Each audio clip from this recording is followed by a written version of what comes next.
তোমরাও কি একই ভুলটা করছো? তাহলে চলো জেনে নিই আমরা সঠিক পদ্ধতিতে ক্যাচটা নেওয়ার নিয়মটা কী।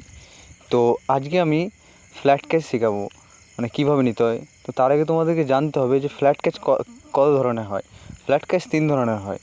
আর আজকে আমি যেটা শেখাবো সেটা হচ্ছে আপার ফ্ল্যাট ক্যাচ। তো দেখো, আপার ফ্ল্যাট ক্যাচ লুপ্ত হলে সাধারণত তোমাদেরকে জানতে হবে যে আমরা চোখের সামনাসামনি আপার ফ্ল্যাট ক্যাচ লুপ্ত পারবো না।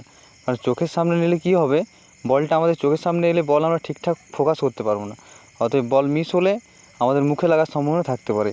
তো এই কারণে আমি আপার ফ্ল্যাট ক্যাচ কীভাবে নিতে হয় সেটা তোমাদেরকে বলবো।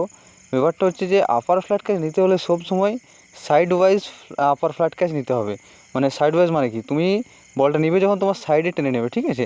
কাঁধের উপর দিয়ে যে টানটা দেবে তুমি, ওই টানে ওখানে টেনে নেবে। তাহলে কী হবে, তোমার ক্যাচটা সম্পূর্ণভাবে কমপ্লিট হবে আর ক্যাচ মিস হবে না। আর মুখে চোট লাগার কোনো আশাই থাকবে না তোমার। তো এটা হচ্ছে আপার ফ্ল্যাট ক্যাচ।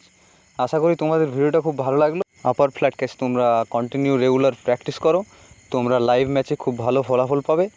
আর আশা করি তোমাদের আর কোনো অসুবিধা হবে না। আর দেখা হচ্ছে পরের ভিডিওতে।